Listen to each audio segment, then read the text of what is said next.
Hello, guys. Welcome to Aviation Institute and welcome to the YouTube channel of Aviation Institute. I am Pallavi Dash, your friend and guide, and I bring to you all every day daily dose of vocabulary based on the Hindu editorials.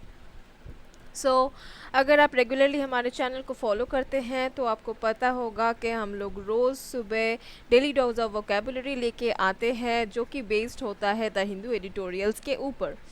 So if you are liking our sessions, then do follow our sessions regularly, do like our video, and yes, this session is very important for all the aspirants who are preparing for government examination. कोई भी aspirant जो government exam की preparation कर रहा हो, चाहे SSC हो, चाहे banking हो, चाहे WBCS हो, कोई भी state level की exam हो, चाहे यूपीएससी हो, चाहे रेलवेज हो, चाहे कोई भी कम्पिटिटिव एग्ज़ाम हो, चाहे कोई भी एंट्रेंस एग्ज़ाम हो, सब स्टूडेंट्स, सारे एस्पिरेंट्स इस वीडियो को रेगुलरली फॉलो कर सकते हैं क्योंकि we all know that for any competitive exam और for any entrance exam vocabularies are a very important part.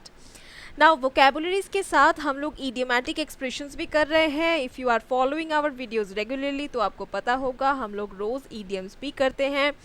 Idioms are again a very vast thing जिसका कोई सिलेबस नहीं होता है. तो इस week, last week on our previous week we did body idioms.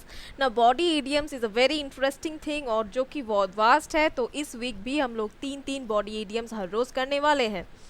Now let me give you a good news that Avishan institute launch कर रहा है IBPS PO का एक क्रैश कोर्स.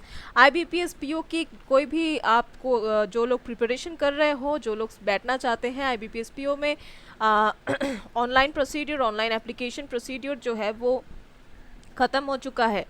तो जो लोग ऑनलाइन एप्लीकेशन कर चुके हैं, जो लोग बैठने वाले हैं IBPS PO में प्रीलिम्स के लिए जो कि अक्टूबर में है, अभी आपके पास लगभग हाथ में आपके 1 मंथ का टाइम है. लगभग 1 मंथ का टाइम है. तो इस 1 मंथ को कैसे यूटिलाइज़ किया जाए? इस 1 मंथ में 1 महीने का अगर आपको एक क्रैश कोर्स मिल जाए तो इससे बेहतर और क्या हो सकता है. क्रैश कोर्स में आपको बेसिक लेवल से लेकर बिल्ड अप किया जाएगा डिफ़िकल्टी लेवल तक. IBPS PO का आपको updated pattern questions, practice sets मिलेंगे, आपको मॉक टेस्ट मिलेंगे, आपको PDF फाइल्स मिलेंगे, जो आप पढ़ोगे वो वीडियो क्लासेस मिलेंगे, लाइव क्लासेस भी मिलेंगे. तो 1 महीने में एक कॉम्पैक्ट पढ़ाई करने का आपको मौका मिल रहा है जो मेरे ख्याल से बहुत ही ज़्यादा आपके लिए लाभदायक होने वाला है. और ये IBPS PO का जो क्रैश कोर्स है 28 डेज़ का एविएशन इंस्टीट्यूट लॉन्च कर रहा है. इसको आप ले सकते हैं, ले सकते हैं क्या, मैं बोलूँगी कि इसको आप ज़रूर लीजिए. If you want to crack IBPS PO इतने कम समय में इतना अच्छा प्रिपरेशन, एक्सपर्ट फैकल्टीज से आपको गाइडेंस मिलेगा, इससे अच्छा क्या हो सकता है, राइट? तो देखिए, सिर्फ नॉलेज ही काफ़ी नहीं है. You should know the correct direction. Right direction is a very important thing. सही अगर रास्ता आपको पता हो तो उस रास्ते में चलने से आपकी जो है काम बहुत आसान हो जाता है. तो IBPS PO का जो क्रैश कोर्स है आपको जानने में बहुत हैरानी होगी क्योंकि ये जो क्रैश कोर्स है आपका, इसका पैकेज का कॉस्ट है बस 999 rupees. You are getting this package at 999 rupees. And और भी एक गुड न्यूज़ दे देती हूँ आपको, और भी गुड न्यूज़ जो मुझे रेगुलरली फॉलो करते हैं उन लोगों के लिए गुड न्यूज़ है कि जो लोग मुझे फॉलो करते हैं, मैं उन लोगों के लिए ये कर सकती हूँ कि आपको मैं कूपन कोड दे सकती हूँ जिसको अप्लाई करने से आपको एक 15% का ऑफ़ मिलेगा. इसके ऊपर, इस पैकेज के ऊपर आपको 15% का ऑफ़ मिलेगा अगर आप लिखोगे कूपन कोड PD15 का. अगर आप कूपन कोड डालोगे तो आपको 15% का ऑफ मिलेगा. PD15 that is Pallavi Dash 15. PD15 का अगर आप कूपन कोड डालोगे तो आपको 15% का ऑफ मिलेगा. So what is the coupon code? Remember, so what is the coupon code? The coupon code PD15 is the coupon code जो आप अप्लाई करोगे तो आपको 15% का डिस्काउंट मिलेगा, जो कि लगभग आपने अगर एप्लीकेशन किया है तो एप्लीकेशन फ़ीस आपका जितना है आपका उतने में ही ये पूरा कोर्स आ जाएगा, राइट। तो let's see, let's start our session. Okay guys, let's start our session. तो हमारे सेशन को हम एक मोटिवेशनल लाइन से, मोटिवेशनल कोट से रोज स्टार्ट करते हैं, ताकि हर सुबह हमें एक बूस्टअप मिले, हर सुबह हमको पढ़ाई करने का एक एनर्जी मिले। राइट, तो let's start. Let's see what is our motivation for today. आज का हमारा मोटिवेशन है, the only thing that is stopping you is you, rests are just excuses. तो वो एक चीज़ जो आपको रोक रहा है वो बस आप है, बाकी सब एक्सक्यूजेस है। Now this is the correct thing. Now this is the correct thing. एक ऐसी चीज़ जो आपको रोक रहा है वो है आप। Now you are the only thing that is stopping you, rest are just excuses, बाकी सब एक्सक्यूजेस है। आप ही अपने आप में एक है जो आप अगर चाहो तो कुछ भी कर सकते हैं। आप अगर चाहें तो कुछ भी कर सकते हैं। बस ऐसी एक चीज़ जो आपको रोक रही है वो आप खुद है। आप अगर खुद ठान लो कि मुझे ये करना ही है, तो आपको और कोई ऐसी चीज़ नहीं है जो आपको रोक सकेगा। तो अगर छोटी छोटी चीज़ों के बारे में आप सोच रहे हैं कि ये मुझे रोक रहा है, मेरे पास टाइम नहीं है, मेरे पास इंफ्रास्ट्रक्चर नहीं है, मेरे पास मटेरियल्स नहीं है, कंटेंट नहीं है, मेरे पास बुक्स नहीं है, अपडेटेड मटेरियल्स नहीं है, मेरे पास ऐसा सराउंडिंग नहीं है, मेरे पास एटमॉस्फेयर नहीं है, मेरा वक्त अच्छा नहीं चल रहा है, ये सारे एक्सक्यूज़ेस है। क्योंकि अगर आप ऐसे लोगों को देखोगे जो सक्सेसफुल हुए हैं सारे एग्जामिनेशंस में, maximum successful examination, successful candidates जो होते हैं, सक्सेसफुल कैंडिडेट्स जो होते हैं वो बिल्कुल एक अच्छे बैकग्राउंड से नहीं आते हैं। वो बिल्कुल एक अच्छे बैकग्राउंड से नहीं आते हैं, वो ऐसे बैकग्राउंड से आते हैं जहाँ पे बहुत सारे डिफ़िकल्टीज़ होते हैं। तो ऐसे बैकग्राउंड से अगर आप बिलोंग करते हैं तो आपके लिए बहुत सारे डिफ़िकल्टीज़ आएंगे, लेकिन उस डिफ़िकल्टीज़ को आपको पार करना पड़ेगा। राइट, वैसे में आपको डिफ़िकल्टीज़ पार करना पड़ेगा। And the only thing that is stopping you, that is you, and rest are just excuses. तो चलिए देखते हैं हमारा नेक्स्ट, हमारा आज का वोकेबुलरी सेशन स्टार्ट करते हैं। हमारा आज का पहला वर्ड है Quint. Quint is an adjective जिसका मीनिंग होता है पुराने, जिसका मीनिंग होता है पुराने ढंग का। ओके, इंग्लिश में इसको कह सकते हैं अट्रैक्टिवली, अनयूजुअल और ओल्ड फैशन्ड। क्वेंट जो होता है ये एक एडजेक्टिव है जिसको बोल सकते हैं हिंदी में पुराने ढंग का, या फिर इंग्लिश में कह सकते हैं अट्रैक्टिवली, अनयूजुअल और ओल्ड फैशन्ड। सिनोनिम्स इसके हो सकते हैं पिक्चरस्क, या फिर चार्मिंग, या फिर अट्रैक्टिव, या फिर अनकन्वेंशनल। एंटोनिम्स इसके हो सकते हैं ऑर्डिनरी, कॉमन, यूजुअल या फिर प्रोजेक। तो सेंटेंस में इसको कैसे यूज़ करें? The quaint village does not appear to have changed since it was first settled in the early 1900s। तो 1900s में जब ये पहले इस्टेब्लिश हुआ था, जब ये सेटल हुआ था, द क्वेंट विलेज मतलब ये पुराने ढंग का जो विलेज है, does not appear to have change, ये बिल्कुल चेंज नहीं हुआ है। जब से 1900s में इसको इस्टेब्लिश किया गया था, ये बिल्कुल तब से बिल्कुल चेंज नहीं हुआ है।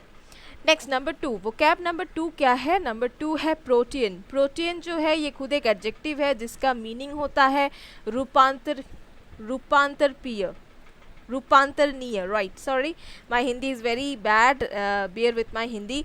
रूपांतरणीय is the adjective, is the meaning of protean, जिसका मीनिंग इंग्लिश में कह सकते हैं टेंडिंग और एबल टू चेंज फ्रीक्वेंटली और ईजीली। तो फ्रीक्वेंटली और इजीली जो चेंज होता है उसको प्रोटीन कहते हैं। सिनोनिम्स इसके हो सकते हैं variable, inconsistent, erratic, fluctuating. Antonyms इसके हो सकते हैं कॉन्सिस्टेंट, कॉन्टिन्यूअल, इंसेसेंट, कॉन्स्टेंट, ये सारे हो सकते हैं इसके एंटोनिम्स। तो सेंटेंस में इसको कैसे यूज़ करें? सेंटेंस में इसको बोल सकते हैं I am unable to make a final decision because my protean nature which makes me indecisive. तो मेरे में मैं एक फ़ाइनल डिसीजन नहीं ले पा रही हूँ, क्यों? Because of my protean nature, मेरे ऐसे नेचर की वजह से, क्योंकि मैं बहुत फ्लक्चुएटिंग हूँ, कभी मैं ये सोचती हूँ, कभी मैं वो सोचती हूँ। तो मेरे फ्लक्चुएटिंग नेचर की वजह से मैं एक फ़ाइनल डिसीजन नहीं ले पा रही हूँ। This makes me indecisive. तो इसके बारे में मुझे बहुत चिंता हो रही है। चलिए, हमारा आज का फर्स्ट ईडियम क्या है? हमारा आज का पहला है ईडियम जो है, जो कि एक बॉडी ईडियम है, जो कि है हेवी हार्ट। तो ये एक बॉडी इडियम है जो कि है हेवी हार्ट, जिसका मीनिंग होता है सैडनेस, मतलब दुखी होने का मीनिंग होता है हेवी हार्ट। ओके, तो इस इडियम को सेंटेंस में कैसे अप्लाई करें? She left him with heavy heart, with a heavy heart. तो उसने बहुत दुख के साथ उसको छोड़ के वो चली गई, तो उसको बहुत दुख हो रहा था। She left him with a heavy heart. So see this preposition and article, this is again very important guys, मैं आपको बोलती रहती हूँ कि बस ईडीएम का मीनिंग जानना काफ़ी नहीं है, उसके साथ क्या प्रीपोजिशन ऐड हो रहा है, क्या आर्टिकल ऐड हो रहा है, ये भी बहुत इंपॉर्टेंट है। तो हमारा वर्ड क्या है, हमारा थर्ड वोकैब है एरेंट। एरेंट जो है ये खुद एक एडजेक्टिव है जिसका मीनिंग होता है अत्यंत, या फिर कंप्लीट, या फिर अटर भी कह सकते हैं। सिनोनिम्स इसके हो सकते हैं total, absolute, thorough, sheer. Antonyms हो सकते हैं माइनर, लाइट, अनक्लियर, ऑब्सक्योर। तो सेंटेंस में इसको कैसे यूज करें, these people crumble when their arrant nonsense is confronted with simple common sense. तो ये सारे जो लोग हैं ये क्रम्बल हो जाते हैं, मतलब ये बहुत इरिटेटेड हो जाते हैं व्हेन देयर एरेंट नॉनसेंस, जब उनके नॉनसेंस को इस कन्फ्रंटेड, जो नॉनसेंस को जब प्रश्न किया जाता है, कन्फ्रंट किया जाता है विद सिंपल कॉमन सेंस। जब मतलब बिल्कुल नॉनसेंस वाली बात को आप काटोगे कॉमन सेंस से, तब क्या होता है, जो लोग ये क्रम्बल करते हैं वो लोग क्रम्बल करते हैं, मतलब वो लोग टेंशन पे आ जाते हैं। नेक्स्ट नंबर फोर्थ वर्ड क्या है, स्टार्क। स्टार्क जो है ये खुद एक एडजेक्टिव है जिसका मीनिंग होता है निरानंद, या फिर अनप्लीजेंटली और शार्पली क्लियर। सिनोनिम्स इसके हो सकते हैं ब्लंट, प्लेन, अनएम्बलिश्ड, या फिर हार्श। एंटोनिम्स हो सकते हैं लश, ब्लीक, चीयरफुल, या फिर ऑप्यूलेंट। तो सेंटेंस में इसको कैसे यूज करें, his evidence in chief stood in stark contrast to his evidence on cross examination। तो उसके जो एविडेंस इन चीफ था वो stood in stark, मतलब बिल्कुल was sharply clear contrast to his evidence on cross examination। मतलब उसका जो क्रॉस एग्जामिनेशन में जो एविडेंस आया था और एविडेंस इन चीफ जो था उसमें एक बिल्कुल कॉन्ट्रास्ट था। It was a blunt contrast, मतलब इट वॉज शार्पली क्लियर के कॉन्ट्रास्ट आ रहा है। फिफ्थ वर्ड क्या है हमारा, फिफ्थ वर्ड है प्रिपोंडरेंस। प्रिपोंडरेंस एक नाउन है जिसका मीनिंग होता है प्रमुखता। इसको इंग्लिश में कह सकते हैं द क्वालिटी और fact of being greater in number, quantity और इम्पोर्टेंस। तो ऐसा कुछ बीइंग ग्रेटर इन नंबर, क्वांटिटी और इम्पोर्टेंस में ज़्यादा होना।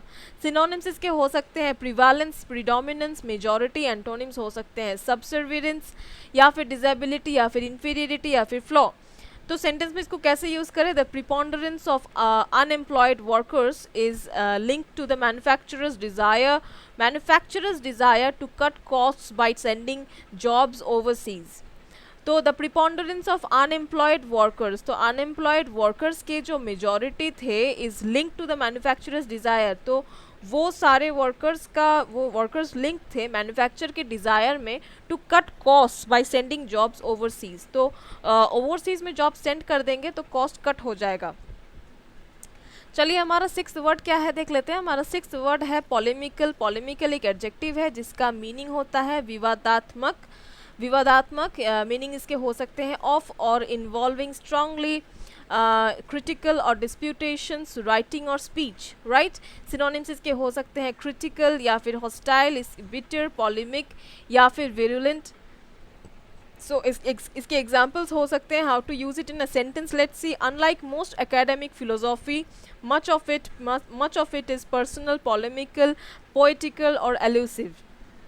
तो मैक्सिमम एकेडमिक फिलोसॉफी के जैसे नहीं, much of it is personal, ज़्यादातर पर्सनल है। पॉलेमिकल है मतलब ज़्यादातर जो है, ज़्यादातर वो बिटर है, ज़्यादातर वो क्रिटिकल है, पोएटिक और अल्यूसिव। तो हमारा आज का नेक्स्ट ईडियम क्या है देख लेते हैं। हमारा आज का नेक्स्ट ईडियम है इन ओवर योर हेड। ये एक बॉडी ईडियम है जो कि है इन ओवर योर हेड, जिसका मीनिंग क्या होता है, इसका मीनिंग होता है trying something that is much too difficult for one's ability. ऐसा कुछ ट्राई करना जो कि किसी के एबिलिटी से बहुत ज़्यादा डिफ़िकल्ट है, मतलब इतना ज़्यादा डिफ़िकल्ट है कि मेरी एबिलिटी के बाहर है ये। तो इसको ईडियम को सेंटेंस में कैसे अप्लाई करें, you are in over your head.